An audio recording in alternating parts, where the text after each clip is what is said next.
நண்பர்களே,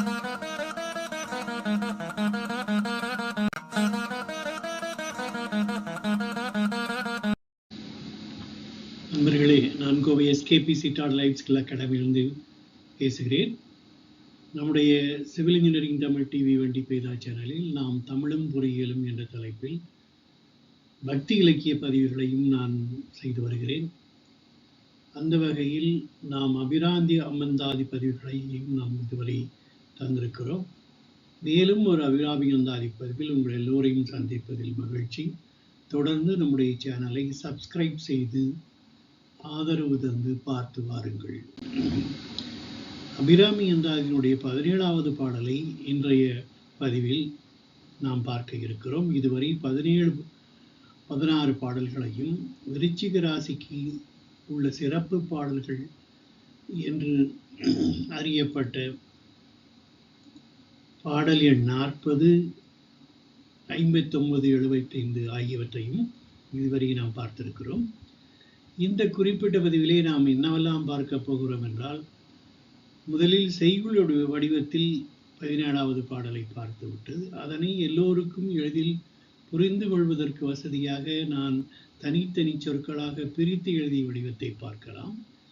அதனுடைய ஒவ்வொரு சொல்லுக்குமான அரும்பத உரையையும் நான் ஒரு அட்டவணையில் தந்திருக்கிறேன்.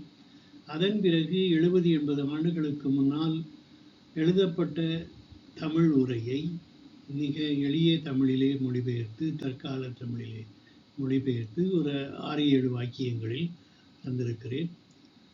இந்த மூல நூலினுடைய ஆசிரியரான திரு கி.வா. ஜெகநாதன் அவர்களுடைய தனிப்பட்ட குறிப்புரைகளையும் இந்த வீடியோவினுடைய கடைசியில் தந்திருக்கிறேன். தொடர்ந்து கடைசி வரை நீங்கள் இந்த பதிவை பார்த்து பயன்பெறுங்கள். இந்த பாடலை நாம் பாடுவதால், நம்முடைய குழந்தைகளை பாட வைப்பதால் கன்னிகைகளுக்கு நல்ல வரன் அமையும் என்று பெரியோர்களால் சொல்லப்படுகிறது.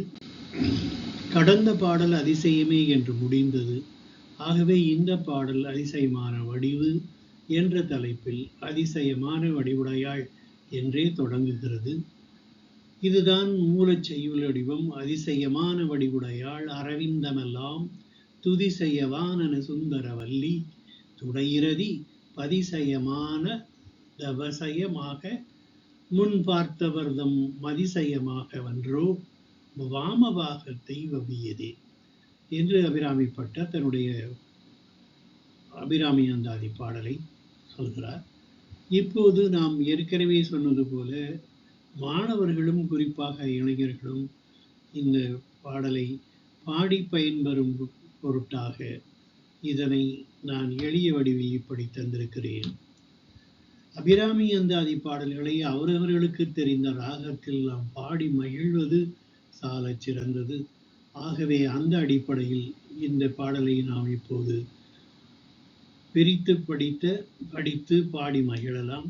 அதிசயமான வடிவுடையாள் அரவிந்தமெல்லாம் துதிசய ஆனன சுந்தரவல்லி துணைரதிபதி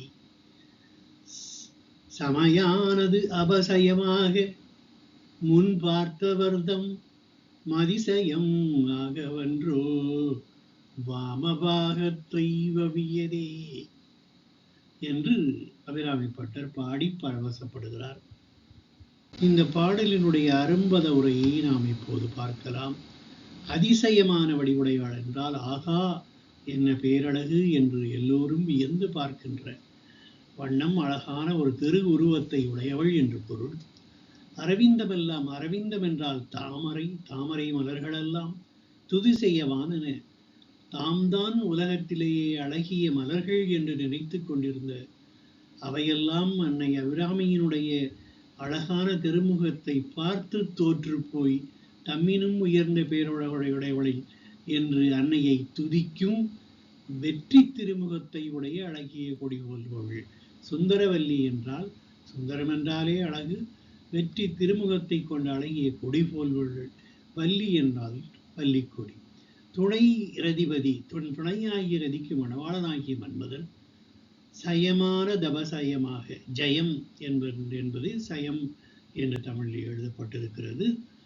முற்காலத்திலே மன்மதன் தன்னுடைய கரும்பு வில்லை நாணேற்றி மலர்கணைகளை மனிதர்கள் மீதும் தேவாதி தேவர்கள் மீதும் பிரகணங்கள் மீதும் ஏன் பிரம்மதேவன் மீதும் திருமாலின் மேலும் கூட அதை எய்து காமத்திற்கு எல்லோரையும் ஒப்படைத்து வெற்றி கண்டான்.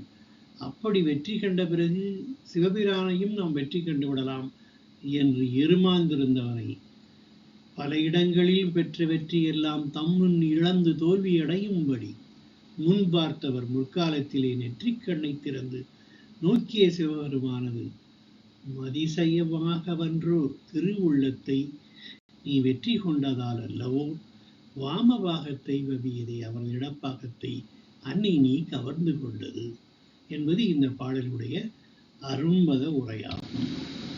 இப்போது நாம் பொழிப்புரையாக நான் எளிய தமிழிலே இப்படி தருகிறேன். யாகா என்ன அழகு என்று வியக்கும் வண்ணம் திருவுருவத்தை உடைய அன்னை அபிராமியே, தாமரை மலர்களெல்லாம் உன் அழகிலே தோற்று போய் தம்மினும் உயர்ந்த பேரழகுடையாள் என துதிக்கும் வெற்றி திருமுகத்தை கொண்டு அழகிய கொடி போன்றவளே, தன் துணையாகிய ரதிக்கு மணவாளவானாகிய மன்மதன் பல இடங்களில் அவன் பெற்ற வெற்றி எல்லாம் இறைவன் முன் இழந்து தோல்வியடையும்படி முற்காலத்தில் நெற்றிக்கண்ணை திறந்து நோக்கி அந்த மன்மதனை எரித்த சிவபிரானது திருவுள்ளத்தை குலைத்து குளிர்வித்து தன் காதலால் அதிசயமான பேரழகால் வெற்றி கொண்டு அல்லவோ அவரது இடத்திருப்பாகத்தை அன்னை நீ கவர்ந்து கொண்டாய் என்று அபிராமிப்பட்டருடைய இந்த பாடலுக்கு நாம் பொழிப்புரையாக கொள்ளலாம். இப்போது கலைமகள் ஆசிரியர் தமிழறிஞர் வாகீச கலாநிதி கிவாஜா அவர்கள் தான் எழுதிய விளக்க உரையில் குறிப்பிட்ட சில முக்கியமான பகுதியை மட்டும் உங்களுக்கு நான் இங்கே தருகிறேன். யாவரையும் ஜெயித்தவள் காமன், அவனை ஜெயித்தவர் சிவபெருமான், அவரை ஜெயித்தவள் அம்பிகை. இந்த வெற்றி அன்பினால் உண்டாகவில்லை, அன்பினால் உண்டாயிற்று. படைவகுப்பினால் உண்டாகவில்லை, பெருவனப்பினால் உண்டாயிற்று. வன்மையால் அமையவில்லை, மென்மையால் அமைந்தது. அம்பிகை இறைவருடைய வாமபாகத்தை வவ்வியது எப்படி?